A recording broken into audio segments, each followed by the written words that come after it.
ओम शांति। 14 जुलाई 2022 के ईश्वरीय महावाक्य। पहले एक नज़र मुरली के मुख्य पॉइंट्स पर। बाबा ने कहा, एक मैं ही ज्ञान का सागर, आनंद का सागर और सुख का सागर हूँ। सिवाय बाप के और कोई में यह गॉडली ज्ञान नहीं है। इसलिए कहा जाता है, गॉड इज नॉलेजफुल। तुम ब्राह्मण कल्प पहले माफिक फिर से आए हो, गॉड से गॉडली नॉलेज प्राप्त कर पावन बनने। यह नॉलेज प्राप्त करने के लिए इस गॉडली स्कूल में ज्वाइन जरूर होना पड़े। फिर बाबा ने कहा, मैं जो हूँ जैसा हूँ तुम बच्चों के आगे ही प्रत्यक्ष होता हूँ।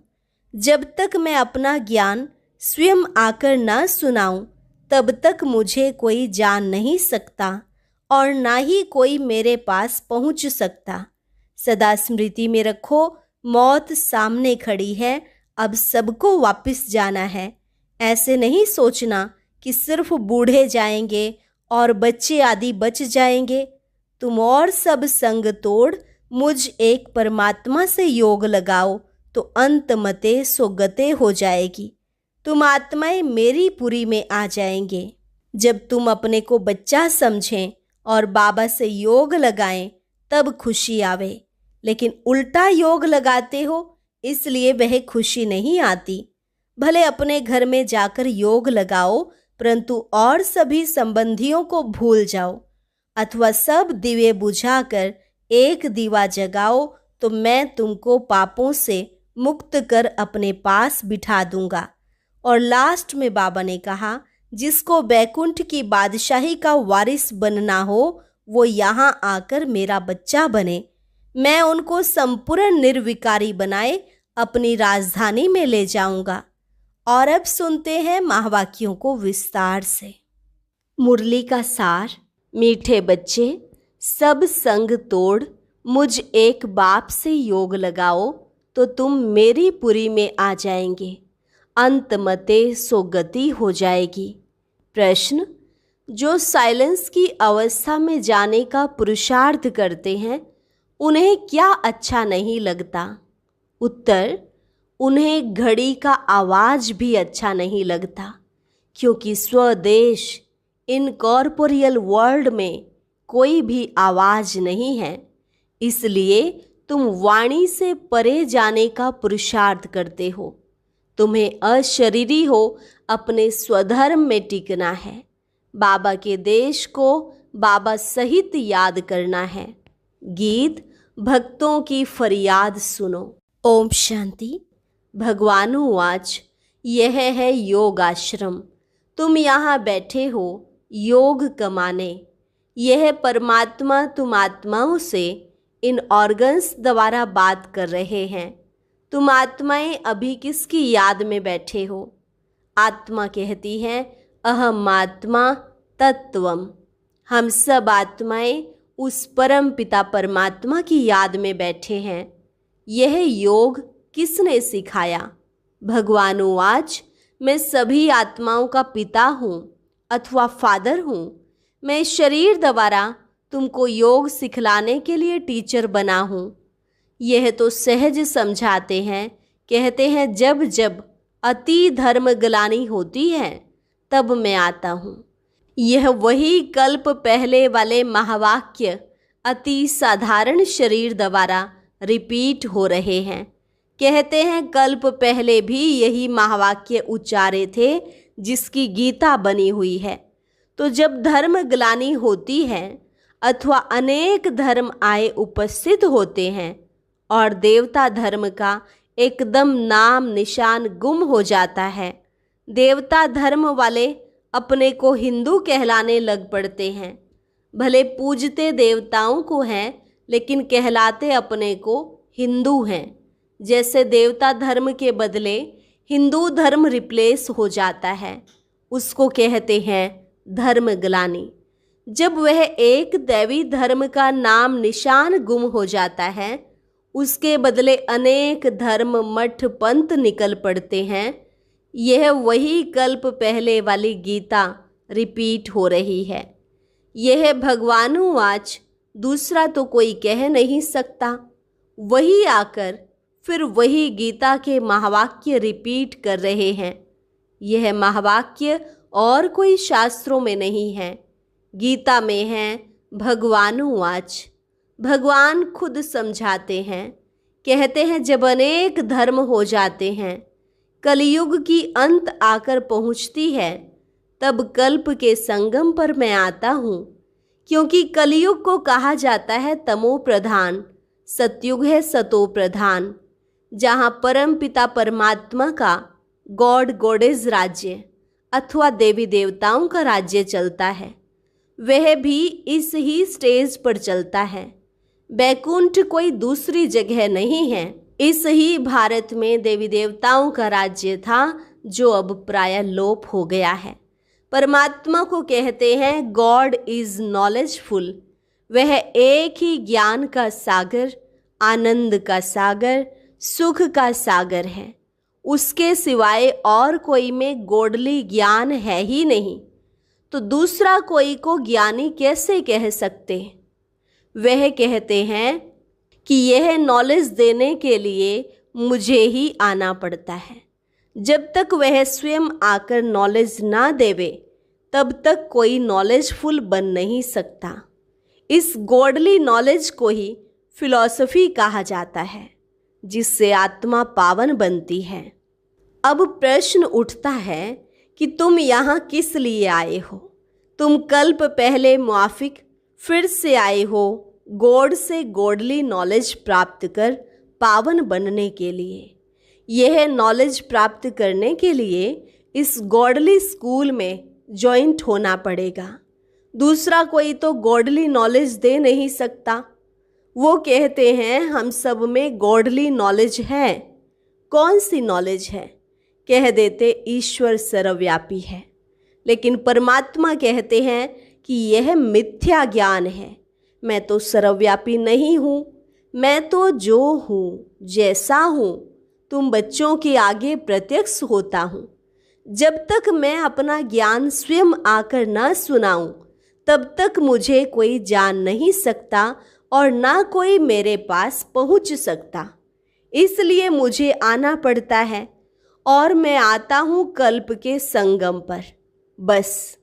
और जब मैं आता हूँ तब यह ज्ञान देने वाले डॉक्टर ऑफ फिलॉसफी साधु महात्मा बहुत हैं। वह भी यही ज्ञान देते हैं कि हम सब परमात्मा हैं। अब एक तरफ कहते हैं परमात्मा एक है, दूसरे तरफ उन्हों की अनेक मतें। अब किसको मानना चाहिए? उन्हों को गॉड ने तो मत नहीं दी ना। एक तरफ है गॉड की मत, दूसरे तरफ इतनी अनेक मतें। तब परमात्मा कहता है इतने सब अनेक मत को खलास कर एक मत स्थापन करने मुझे आना पड़ता है। कल्प कल्प का यह प्रोग्राम मेरा अनादि नूंधा हुआ है। दूसरे किंग आदि का तो 8-10 दिन का प्रोग्राम रखते हैं, लेकिन परमात्मा का तो कल्प कल्प का प्रोग्राम अनादि गीता में नूंधा हुआ है। ब्रह्मा के गुप्त वेश में ब्रह्मा तन में आकर कहते हैं कि मैं वही कृष्णपुरी स्थापन करता हूँ जहाँ होली गॉड गॉडेज, राजा रानी तथा प्रजा होते हैं। तो वह स्थापन कर फिर कृष्ण के रूप में वहाँ जन्म लेते हैं। यह तो बिल्कुल साफ बता रहे हैं बच्चे, अब वही गीता का एपिसोड रिपीट हो रहा है। मौत है सामने, इसलिए सभी संग तोड़ एक मुझ परमात्मा से योग लगाओ तो अंत मते सुगते होगी। तुम मेरी पुरी में आ जाओगे। परमात्मा इस तन में बैठ अपने बच्चों आत्माओं को कहता है, मीठे बच्चे, मैं अपने अनादि प्रोग्राम प्रमाण आया हूँ। अब विनाश सामने है, इसलिए मुझ बाप से योग लगाओ और सभी संबंधियों को भूल जाओ, अथवा सब दिवे बुझाकर एक दिवा जगाओ तो मैं तुमको पापों से मुक्त कर अपने पास बिठा दूंगा। इस तन द्वारा स्वयं परमात्मा बोल रहे हैं। कैसा सहज समझाते हैं, कहते हैं भले घर में जाकर योग लगाओ, वापिस तो सबको जाना है। ऐसे तो नहीं कि सिर्फ बूढ़े जाएंगे, बच्चे बच जाएंगे। देखो, जापान में बॉम्ब छोड़ा तो छोटे बड़े जानवर पंछी सब मर गए, या सिर्फ बूढ़े मर गए? वह तो छोटी रिहर्सल थी। अभी तो बहुत इम्प्रूवमेंट हो रही है। देख रहे हो ना, बॉम्ब्स तैयार हैं। हिस्ट्री रिपीट अवश्य होगी। तो तुम मुझ परमात्मा को याद करो, दूसरा न कोई। जैसे मीरा को एक गिरधर ही याद था और सब लोक लाज कुल की मर्यादा छोड़ दी, वैसे ही तुम मुझ परमात्मा को याद करो। दूसरे जो मामा चाचा याद पड़ते हैं, उनका संन्यास करो। ये सब कलयुग के बंधन हैं। तुम मेरे से योग लगाने से ही मेरे से मिल सकते हो। जब अपने को बच्चा समझें, बाबा से योग लगाएं, तब वो खुशी आवे। लेकिन उल्टा योग लगाते हो तो वह खुशी नहीं आती। यहाँ बहुत आते हैं, कहते हैं हमारा मन वश नहीं होता, वह आनंद नहीं आता। अब आनंद का सागर तो परमात्मा है, उनसे योग लगाते नहीं तो आनंद कैसे आएगा? पास्ट कर्मों अनुसार सबको अपनी अपनी बुद्धि मिली हुई है। इसमें परमात्मा क्या करें? परमात्मा तो सबको इकट्ठा पढ़ाते हैं।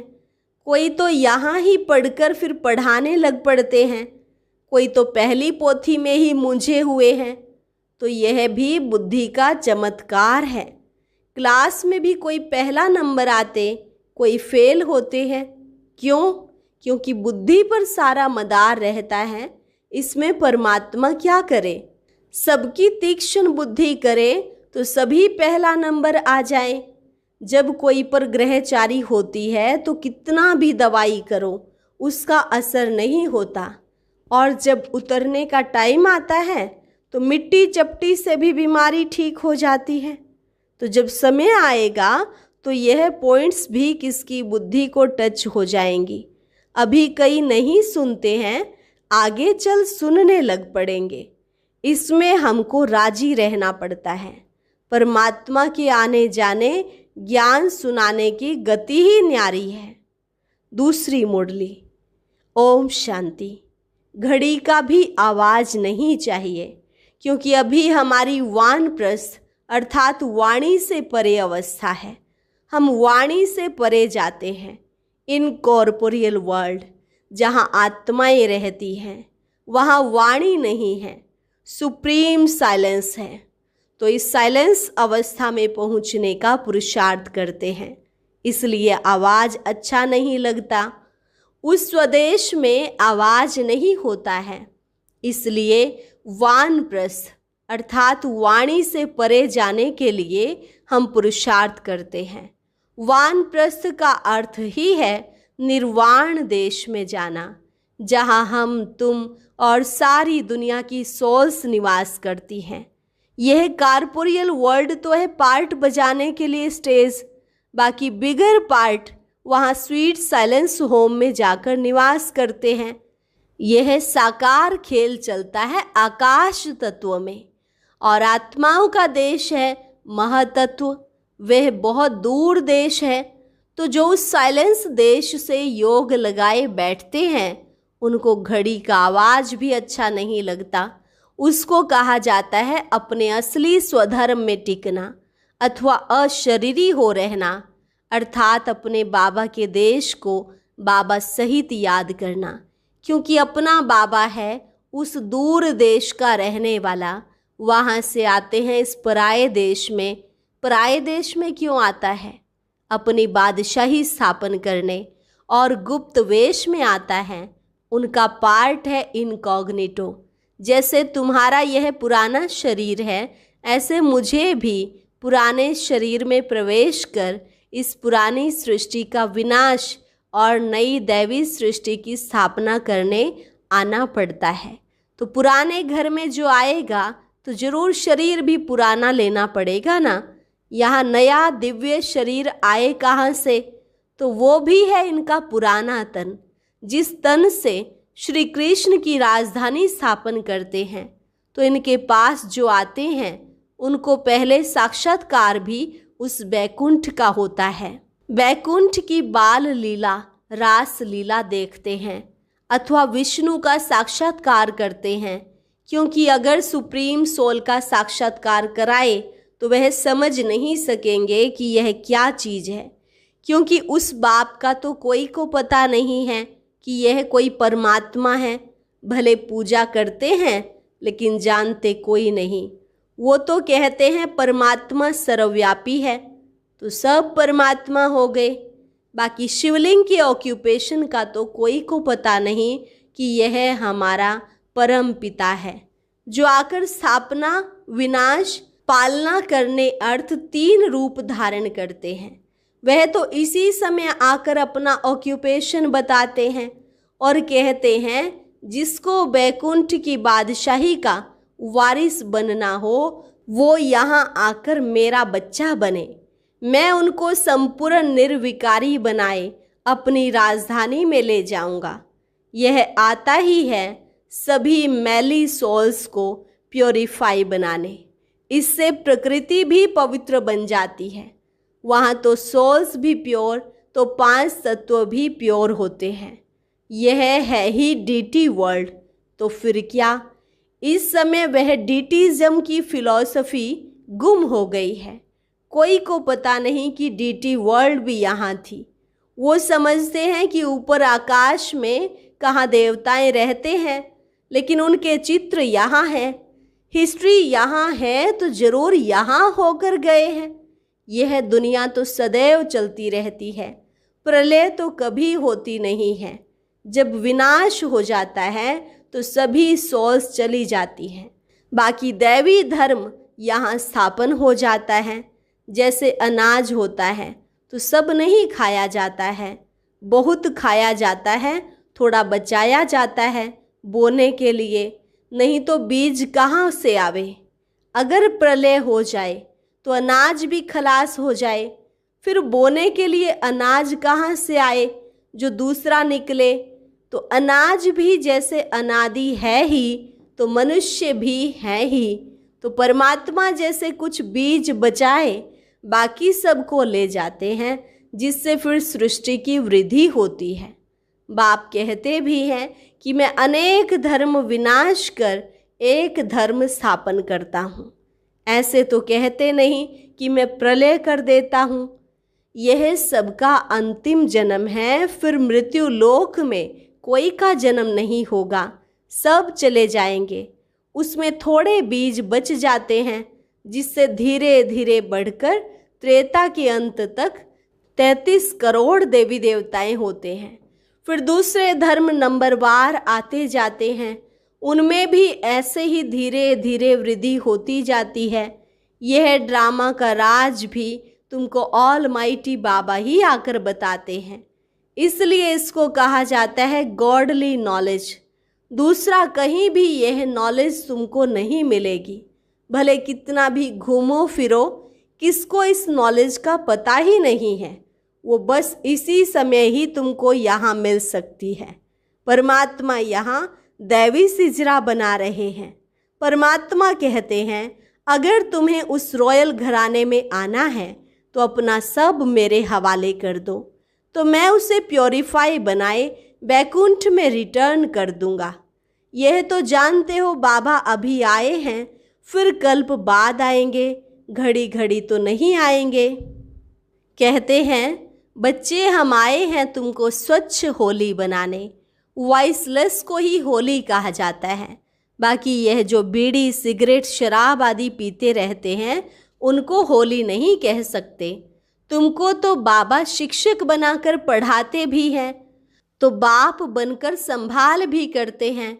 तुमको इनसे डबल आशीर्वाद मिलती है, गुरु की भी तो बाप की भी, दोनों का वर्षा तुम ले रहे हो। वो ऑलमाइटी बाबा इस तन द्वारा तुम्हारे स्थूल सूक्ष्म परवरिश करते रहते हैं। इसलिए कहते हैं कि इसके हवाले कर दो तो ज्ञान अमृत से पवित्र बनाए अपने साथ ले चलूँगा। इसे ही कहा जाता है जीते जी मरना। लेकिन यह तो बहुत मीठा मौत है। जो अपने असली बाप की गोद में आ जाते हैं।